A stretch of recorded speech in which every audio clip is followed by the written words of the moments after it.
Hello students, today we will start up with rotational motion.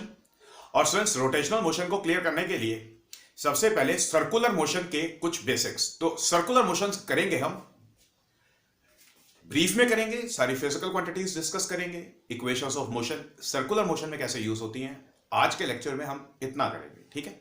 तो सबसे पहले circular motion देखिए सर, सर्कुलर मोशन में क्या होता है, अगर कोई भी बॉडी सर्कुलर पाथ के अलोंग मूव कर रही है, कोई भी बॉडी अगर सर्कुलर पाथ के अलोंग मूव कर रही है तो हम बोलेंगे कि बॉडी सर्कुलर मोशन में। देखिए, late us suppose say body ने ये सर्कुलर पाथ डिस्क्राइब किया, late us suppose say body ने ये सर्कुलर पाथ डिस्क्राइब किया।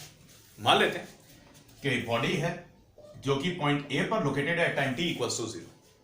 अब बेटा ये बॉडी सर्कुलर पाथ के अलोंग मूव करेगी। बॉडी अगर सर्कुलर पाथ के अलोंग मूव करेगी तो we will say that the body is in circular motion. Okay, तो सर्कुलर मोशन में सबसे पहले कुछ बेसिक फिजिकल क्वांटिटीज में सबसे पहले angular displacement,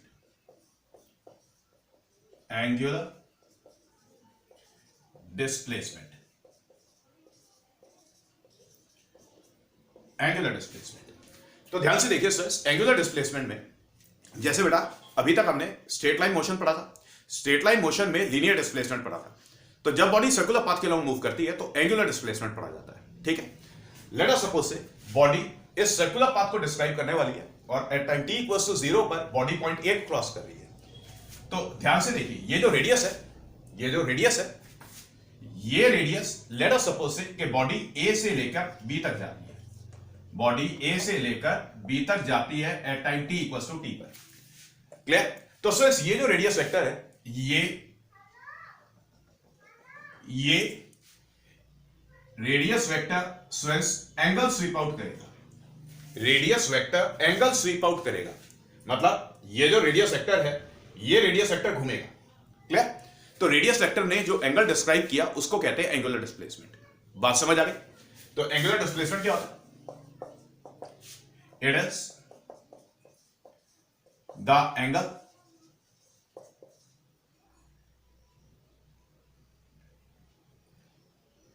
swept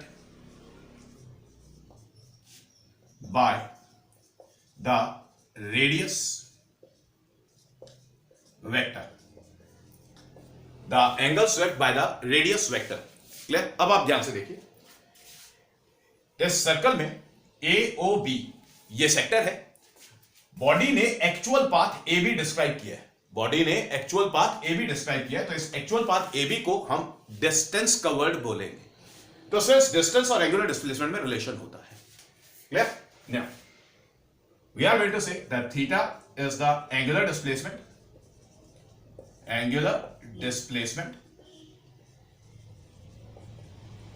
okay.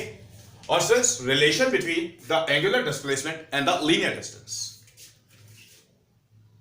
Relation between angular distance cover and the angular displacement. तो सिर्फ यहां पर हम यूज करेंगे सेक्टर का formula, distance arc length divided by radius is equals to angle. So arc length divided by radius is equals to angle, so theta is the angle swept, arc length is s and r is the radius. Clear? बात समझ आ गई? It is the relationship between the angular variable and the linear variable. Theta angular displacement बेटा ये rotational variable है, s distance covered ये linear variable है। तो जब बॉडी सर्कुलर मोशन में होती है तो एंगुलर या रोटेशनल वेरिएबल और लीनियर वेरिएबल दोनों के बीच में रिलेशनशिप एग्जिस्ट करता है। क्लियर? एक शॉर्ट में बता रहा हूं रिलेशनशिप क्या है। Rotational variable is always equals to linear variable divided by radius, ठीक है। अब सिर्फ बात करते हैं SI यूनिट की। SI unit of angular displacement theta is radian, RADIAN, bracket में RAD से इसको डिनोट करते हैं। समझ आ गई बात? क्लियर? अब late us suppose body A से स्टार्ट करती है, सर्कुलर पाथ डिस्क्राइब करती है, वापस A पे आती है, तो हम क्या बोलेंगे? हम बोलेंगे कि बॉडी ने 1 रेवोल्यूशन कंप्लीट किया। तो स्टूडेंट्स वन रेवोल्यूशन या वन रोटेशन में एंगुलर डिस्प्लेसमेंट कितना होता है? वन रोटेशन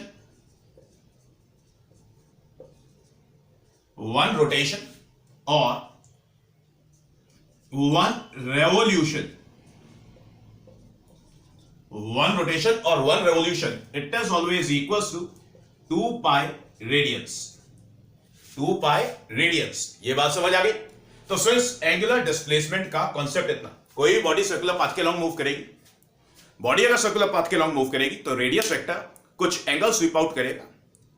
जो एंगल रेडियस वेक्टर ने स्वीप आउट किया in the given time interval, that angle will be the angular displacement. Fine. अब बेटा बॉडी जो सर्कुलर पाथ के लॉन्ग मूव कर रही है, रेडियस वेक्टर कोई एंगल स्वीप आउट कर रहा है, तो सीधी सी बात है कि बॉडी ने कोई तो डिस्टेंस कवर किया होगा। Relation between distance and the angular displacement, it is angular displacement is equals to linear distance divided by, या सिंपली ये कहें कि डिस्टेंस डिवाइडेड बाय रेडियस। बात समझ आ गई? आप इसको कॉपी करें।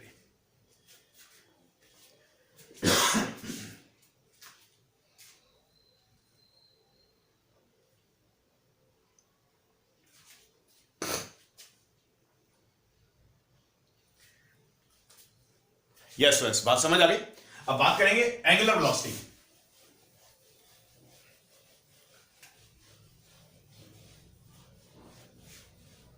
अब बात करते हैं angular velocity.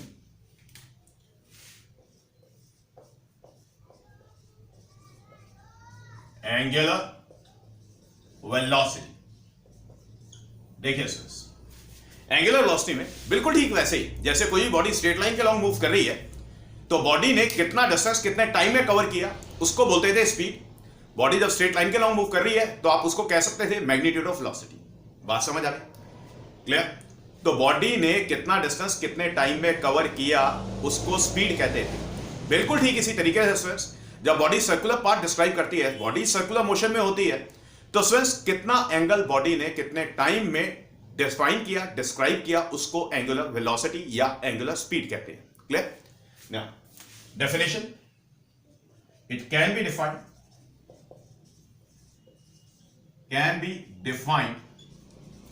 as the rate of change of angular position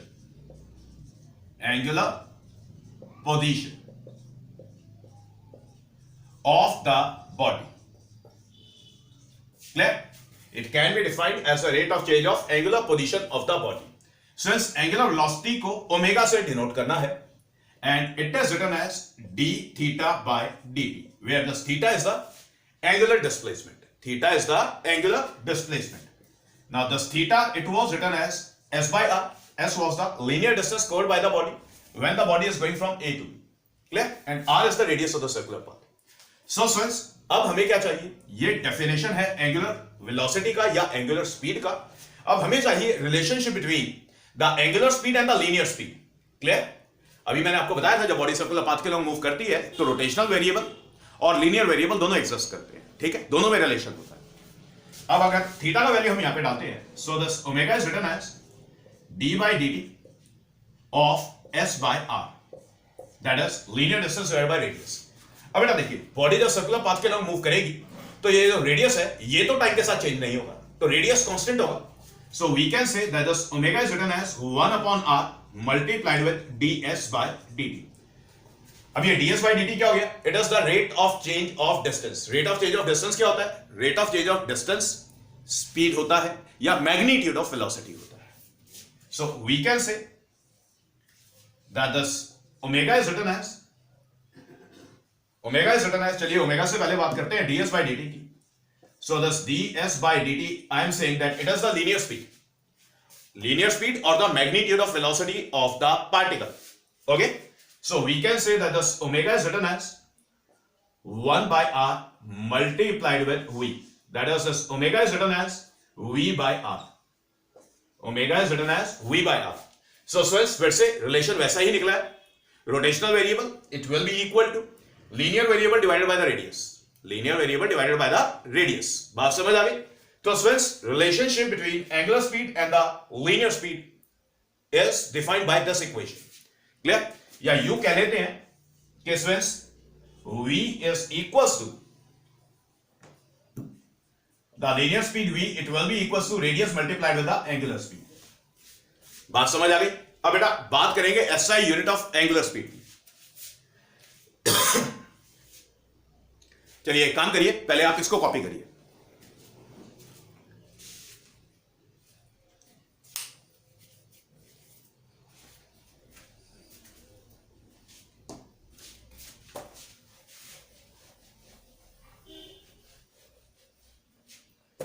अब बात करते हैं sir SI unit of angular speed और angular velocity. Okay, SI unit of angular speed omega is radian per second, is radian per second. Okay, clear? Other units भी होते हैं numericals में। आपको अगर रेडियन पर सेकेंड ना दिया हो तो आपको कौन से यूनिट्स दिए जाएंगे, मैं वो बता रहा हूं आपको। स्टूडेंट्स, आपको रोटेशन पर सेकेंड या रेवोल्यूशन पर सेकेंड दिया जाएगा। ओके, इसको बोलते हैं RPS। RPS को बोलेंगे रोटेशन पर सेकेंड या रेवोल्यूशन पर सेकेंड। तो स्टूडेंट्स, रोटेशन पर सेकेंड या रेवोल्यूशन पर सेकेंड अगर गिवन है तो ये SI यूनिट नहीं होता, तो आपको इसको SI यूनिट में कन्वर्ट करना होता है। इसका जो SI कन्वर्जन है that will B 2 pi radian per second. तो 1 RPS किसके इक्वल होता है? 2 पाई रेडियन पर सेकेंड के इक्वल होता है। बिल्कुल ठीक इसी तरीके से आपको दिया जाएगा 1 RPM। RPM रीड कैसे करेंगे? इट इज रोटेशन पर मिनट, रोटेशन पर मिनट और रेवोल्यूशन पर मिनट। ठीक है, अब इसको भी SI में कन्वर्ट करना है, SI में एक्सप्रेस करना है। So it is written as 2 pi by 60। 2 pi by 60 minute है तो 60 करना है। It is radian per second. बात समझ आ गई? इतना काम क्लियर हो गया? चलिए आप अब ऐसा करें कि इसको भी कॉपी कर लें। आप इसको भी कॉपी कर लें, ये आपके एंगुलर वेलोसिटी की बात कंप्लीट हो गई है।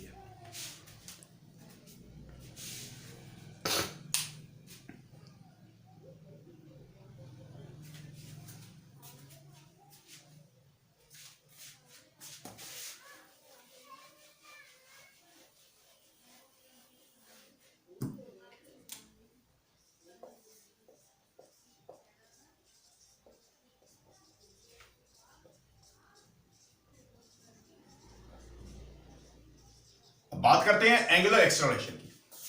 देखिए सर, जैसे बॉडी जो स्ट्रेट लाइन के अलॉन्ग मूव करती है, बॉडी का अगर वेलोसिटी या स्पीड टाइम के साथ चेंज होता है तो बोलते थे एक्सेलरेशन है। बिल्कुल ठीक इस तरीके से स्टूडेंट्स, जब बॉडी सर्कुलर पाथ के अलॉन्ग मूव करती है और बॉडी का एंगुलर स्पीड अगर टाइम के साथ चेंज होता है तो बोलते हैं बॉडी के अंदर एंगुलर एक्सेलरेशन है। और अगर कहीं बॉडी का एंगुलर स्पीड टाइम के साथ डिक्रीज होता है तो बोलते हैं एंगुलर रिटार्डेशन है। तो एंगुलर एक्सेलरेशन कैसे डिफाइन करेंगे? It is defined as the rate of change of angular velocity of the particle moving along the circular path. It is defined as the rate of change of angular velocity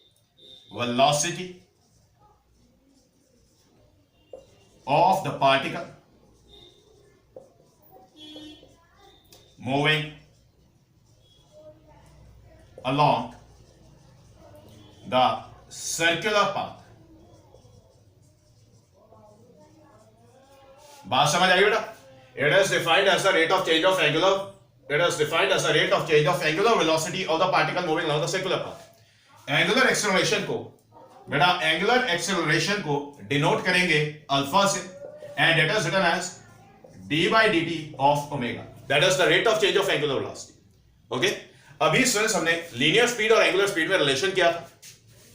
v was equals to r omega and this omega is written as this omega is written as v by r। Got it? तो omega का value यहां पे डालें, omega का value यहां पर डालने के बाद this alpha is written as d by dt of v divided by r।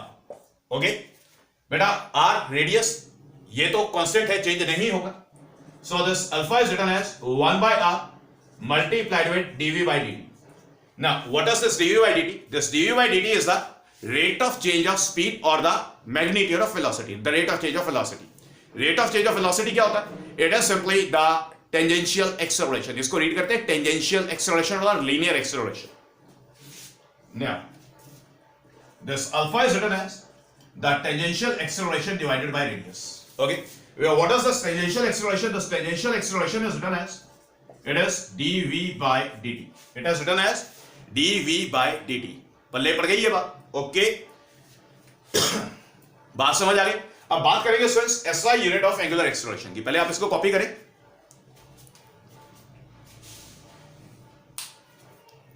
Yes students, done.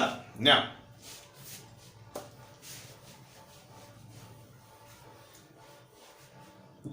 the SI unit of angular acceleration, the SI unit of angular acceleration, angular acceleration alpha का SI unit लिखना है। the SI unit is it is radian per second square, radian per second square, ये SI unit। समझ आ गई बात? तो ध्यान से सुने मेरी बात। ये टेंजेंशियल एक्सेलरेशन, टेंजेंशियल एक्सेलरेशन क्या होता है? Linear acceleration. समझ आ गई ये बात? ओके अब ध्यान से देखिए, लीनियर एक्सेलरेशन कैसे मार्क करना है, लीनियर वेलोसिटी कैसे मार्क करना है। ओके ये मैं आपको एक सेकंड में बता देता हूं। अब ध्यान से देखिए, मान लेते हैं स्टूडेंट्स के बॉडी पॉइंट बी को क्रॉस कर रही है एट एनी टाइम इंस्टेंट से टी इक्वल्स टू टी। तो बेटा बॉडी का वेलोसिटी कैसे मार्क करेंगे आप? बॉडी का लीनियर वेलोसिटी आप ऐसे मार्क करेंगे, we are going to draw the tangent in the forward direction at time T equals to t. हमने बोला कि body is going from the point A to the point B, मतलब body point B को cross कर रही है, तो आप क्या करेंगे? बी पॉइंट पे टेंजेंट ड्रॉ करेंगे in the forward direction. Clear? अगर बॉडी के अंदर एक्सेलरेशन है, मतलब बॉडी का वेलोसिटी टाइम के साथ बढ़ रहा है, एंगुलर वेलोसिटी बढ़े या लीनियर स्पीड बढ़े, एक ही बात होती है। तो टेंजेंशियल एक्सेलरेशन हमेशा वेलोसिटी के अलोंग मार्क किया जाता है। ठीक है? क्लियर? तो एक काम करें, आप पहले इसको कॉपी करें, फिर मैं बाद में ब्रीफिंग देता हूं। अब ध्यान से देखिए,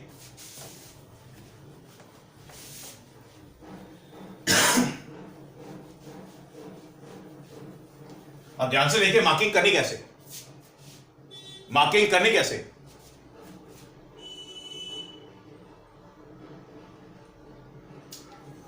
लेट अस सपोज से सर्कुलर पाथ बॉडी का, जो बॉडी ने डिफाइन किया,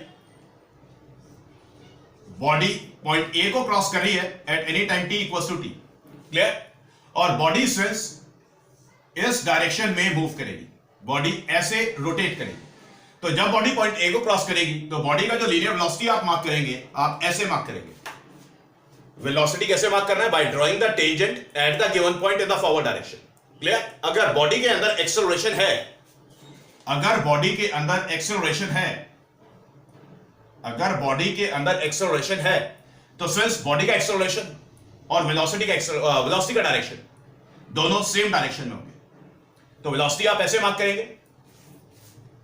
अगर वेलोसिटी ऐसे आपने मार्क की है और आपने एक्सेलरेशन डिफाइन करना है, मार्क करना है, लेट अस सपोज से ये point A and at time T equals to t, body फिर से इस वाले सर्कुलर पाथ के लिए मूव कर रही है, तो आप टेंजेंशियल एक्सेलरेशन ऐसे मार्क करेंगे। तो टेंजेंशियल एक्सेलरेशन भी टेंजेंशियल मार्क होता है, टेंजेंशियल एक्सेलरेशन भी या लीनियर एक्सेलरेशन भी टेंजेंशियल मार्क होता है। और लीनियर एक्सेलरेशन या टेंजेंशियल एक्सेलरेशन और एंगुलर एक्सेलरेशन के बीच में रिलेशन हमने अभी किया था। ठीक है? अब इसी के ऑपोजिट एग्जिस्ट करता है कि सेंस हो सकता है कि बॉडी सर्कुलर पाथ के लॉन्ग मूव कर रही है, लेकिन उसका एंगुलर स्पीड टाइम के साथ डिक्रीज हो रहा है, मतलब बॉडी के अंदर एंगुलर रिटार्डेशन है। ठीक है? तब कैसे मार्किंग करेंगे?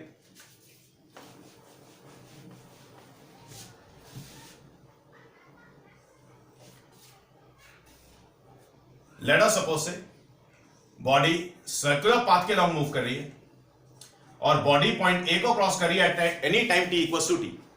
And the body is moving in this sense, body इस सेंस में मूव कर रही है। तो स्टूडेंट्स बॉडी का जो लीनियर वेलोसिटी होगा वो तो इधर मार्क हो गया। अब अगर बॉडी के अंदर एंगुलर रिटार्डेशन है या बॉडी का स्पीड टाइम के साथ डिक्रीज हो रहा है, तब टेंजेंशियल एक्सेलरेशन कैसे मार्क करेंगे आप?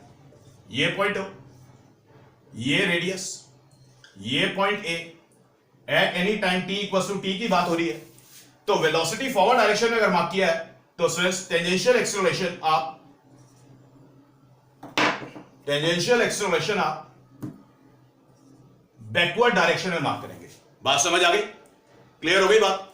तो यहां पर ये वाला जो केस है, ये वाला केस रिटार्डेशन का है,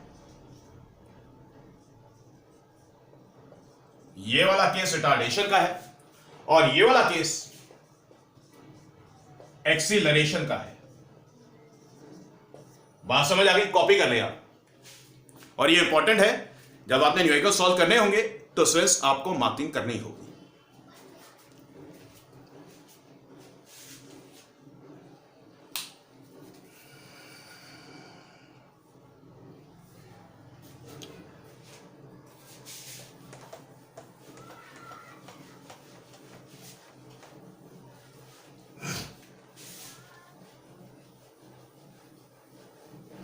अब स्टूडेंट्स हम क्या करने वाले हैं, अब हम इक्वेशंस ऑफ मोशन जो हमने काइनेमेटिक्स में की थी उन्हीं का एनालॉग यहां पर सर्कुलर मोशन में क्या होगा हम उसको स्टडी करने वाले हैं, उन इक्वेशंस को डिराइव करने वाले हैं। ठीक है, पहले मैं आपको एडवांस में बता देता हूं। देखिए v equals to u plus a t था। क्लियर? देखिए मैं इधर लिखता हूं, v is equals to u plus a t था। ये स्ट्रेट लाइन मोशन में था, स्ट्रेट लाइन मोशन में था। तो सर्कुलर मोशन में बेटा, सर्कुलर मोशन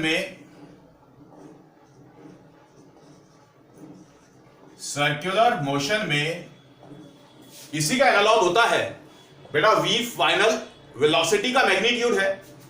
तो यहां पर final angular velocity it will be equal to, यहां पर u इनिशियल वेलोसिटी का मैग्नीट्यूड है, initial velocity is omega naught, plus यहां पर a लीनियर एक्सेलरेशन का मैग्नीट्यूड है।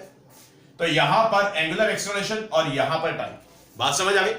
Final angular speed it will be equal to initial angular speed plus angular acceleration into time. फिर s is equal to ut plus half a t square था। S was the distance, u was the initial speed, a was the acceleration। तो यहां पर क्या हो जाएगा बेटा,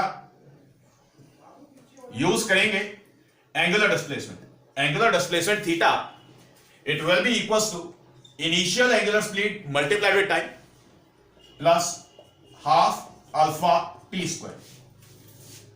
angular displacement, initial angular speed, time, angular acceleration, time. बात समझ आ गई? अब यहां पर हुआ करता था v स्क्वायर माइनस से u square is equal to 2as। v final speed, u initial speed, a acceleration, s distance. तो यहां पर हो जाएगा omega square minus omega naught square it will be equal to twice of alpha into theta. Final angular speed, initial angular speed, angular acceleration और angular displacement. समझ आ गई ये बात? इतना काम क्लियर हो गया? मैं यहां पर मेंशन कर देता हूं, this omega is the final angular velocity। Velocity बोले या स्पीड बोले एक ही बात है। Omega naught initial angular velocity, this theta angular displacement और अल्फा एंगुलर एक्सेलरेशन।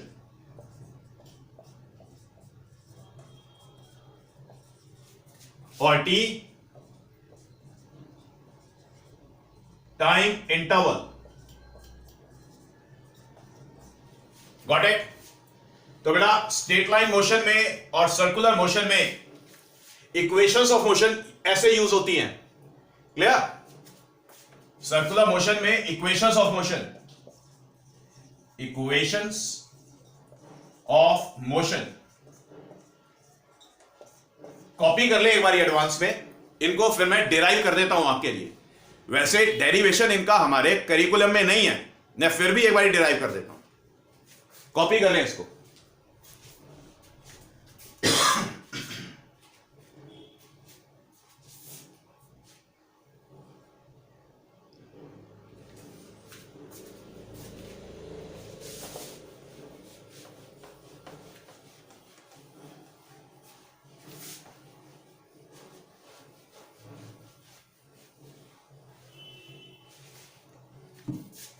देखिए sir,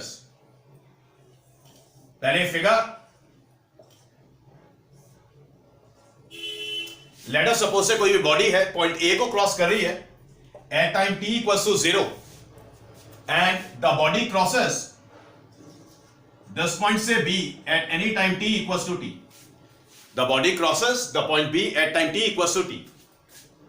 Thus r is the radius of the circular path and this angle theta, it will be the angular displacement of the particle। तो पहले आप ये figure copy करें और consideration लिखें।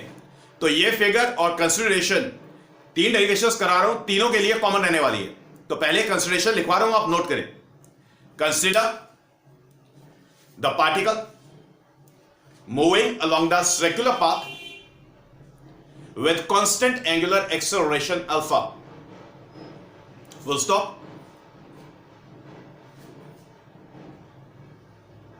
The angular velocity of the particle changes from omega naught ऐसे लिखना है, omega naught to omega ऐसे लिखना है, omega naught to omega in time interval small t। Clear? अब हमें इक्वेशंस डिराइव करनी है, फिगर और कंसिडरेशन कॉमन रहेगा, डेरिवेशन जो आ जाए जैसे कराता हूं वैसे करके आएगा। देखिए, सबसे पहले velocity time relation, velocity time relation कैसे करना, वेलोसिटी टाइम रिलेशन कैसे करना। वेलोसिटी टाइम रिलेशन के लिए we are going to use the definition of angular velocity. Now using the definition for angular velocity, the angular velocity is written as d theta by dt। okay, so we can say that this d theta, the small angular displacement in the small time interval dt, it can be written as omega multiplied by dt। d theta is the small change in the angular position, omega is the angular velocity and dt will be the small time interval। clear? अब देखिए, consideration में हमने बोला है कि जो angular velocity है वो ओमेगा नॉट से ओमेगा तक चेंज हो रही है, मतलब initial angular velocity is omega not and the final angular velocity is omega. Clear? अब ये जो वेलोसिटी है ये 0 से t टाइम के अंदर चेंज हो रही है। तो फ्रेंड्स, नेसेसरी रिलेशन ऑब्टेन करने के लिए हम इस वाले एक्सप्रेशन को इंटीग्रेट करेंगे within the proper limits. तो limits d theta from 0 to theta, क्योंकि at time t equals to 0 displacement was 0 and at the end of time t equals to t the displacement is theta. It is equals to integral of omega multiplied by dt from 0 to t। Clear? अब d theta को integrate करेंगे तो ये मिलेगा theta, limits लगाएंगे 0 to theta and it will be equal to omega is constant, okay, dt को integrate करेंगे तो आपको मिलेगा टाइम t, लिमिट्स 0 से स्मॉल t। अब यहां पर लिमिट्स प्लेस कर रहे हैं,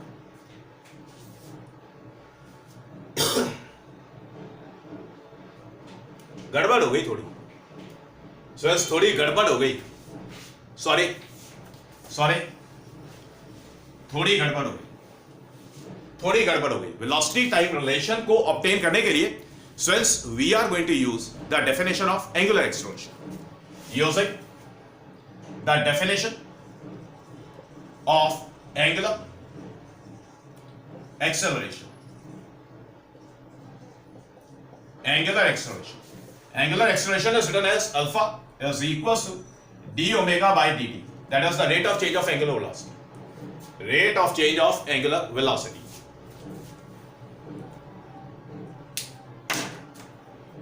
this alpha is written as d omega by dt.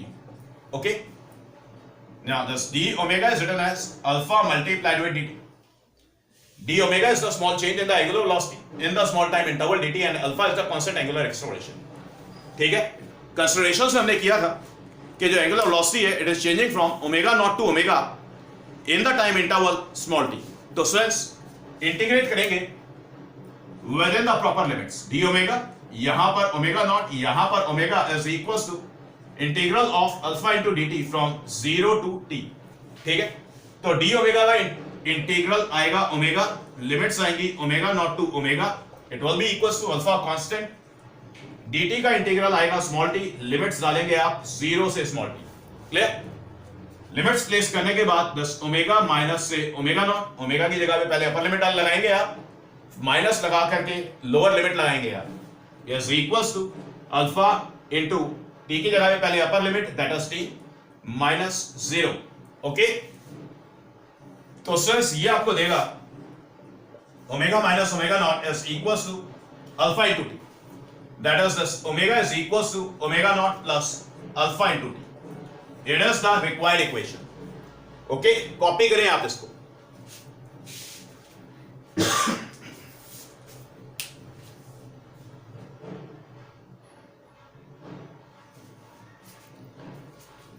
Yes, sir. Yeah.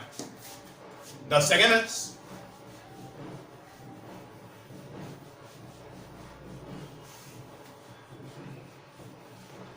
the second equation is position time relation. Position time relation. Position time relation के लिए since we are going to use the definition of angular velocity, using the definition of angular velocity. Thus omega is written as d theta by dt. Okay, so thus d theta is written as omega multiplied with dt. Thus d theta is the small angular displacement of the body in the small time interval dt. So since we can say, तो बेटा हम integrate करते हैं from 0 to theta. Okay, where theta will be the angular displacement of the particle in the time interval small t, और यहां पर जो limits होंगी वो 0 से t. क्लियर? अब थीटा d थीटा का इंटीग्रल, थीटा लिमिट्स लगाएंगे 0 to theta, omega constant, integral of dt आएगा स्मॉल t, लिमिट्स लगाएंगे 0 से t. क्लियर? बात समझ आ गई? अब बेटा ओमेगा का जो वैल्यू है, यार फिर गड़बड़ हो गई, आज बड़ी गड़बड़ हो गई. एक सेकंड रुकिए, पहले एक काम करते हैं, पहले यही तक करते हैं. Now since omega is written as, omega का वैल्यू लगाना है, omega is written as omega naught plus alpha multiplied with small T. Omega का वैल्यू डालिए. So since integral of D theta from 0 to theta, it is written as integral from 0 to t omega naught plus alpha t multiplied by dt. बात समझिए आगे. Okay,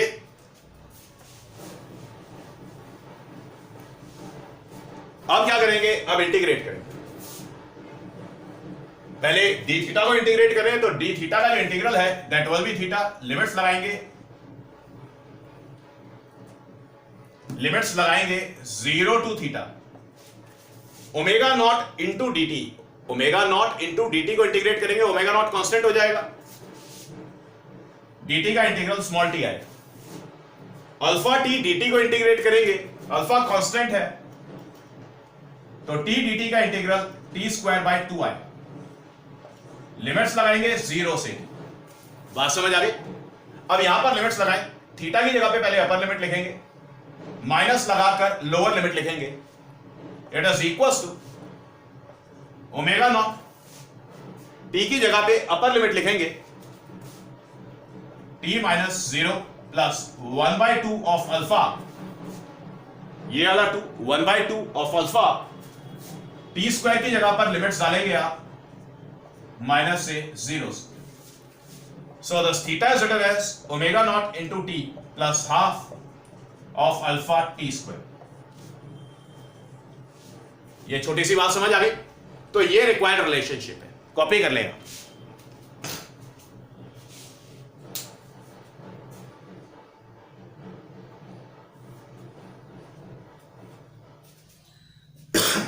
done. अब बात करते हैं third equation की।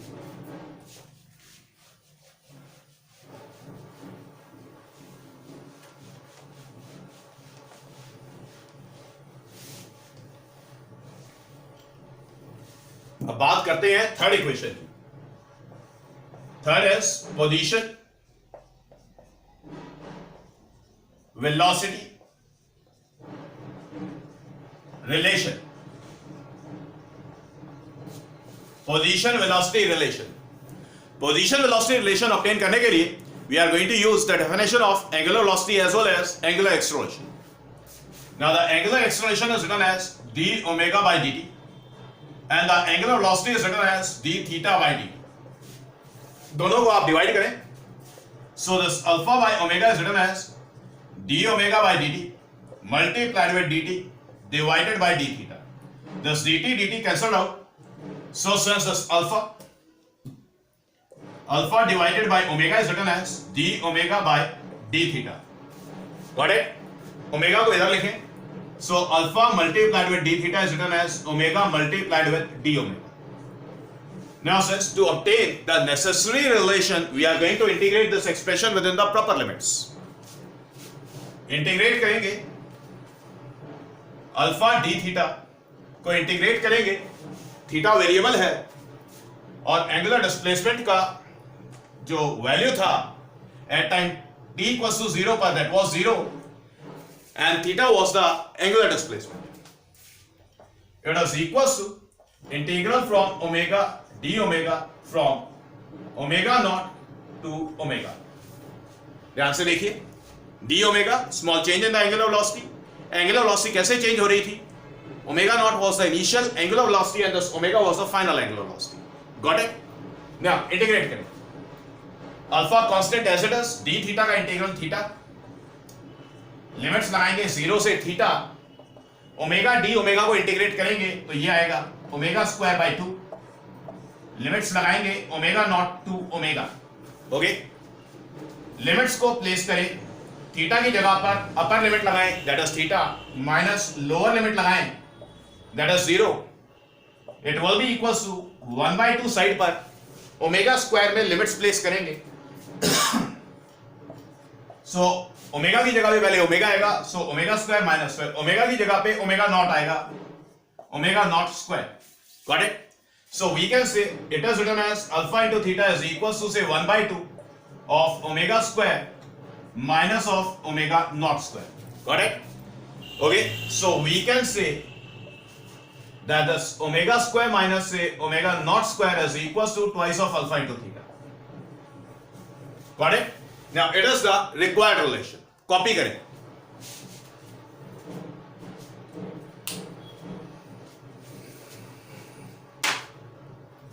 Yes friends. तो friends आज हमने सर्कुलर मोशन कंप्लीट कर लिया अपना। आप न्यूमेरिकल्स प्रैक्टिस करें, ठीक है? आज हमने जितना काम किया आपकी बुक्स में न्यूमेरिकल्स अवेलेबल हैं। तो students initial angular speed identify कर लेना, फाइनल एंगुलर स्पीड आइडेंटिफाई कर लेना, मतलब फिजिकल क्वांटिटीज को आइडेंटिफाई करना। स्ट्रेट फॉरवर्ड प्रॉब्लम्स हैं, जो प्रॉब्लम्स आए फिर भी कोई प्रॉब्लम आए तो मुझे व्हाट्सएप करें, ठीक है? So students it is all for today.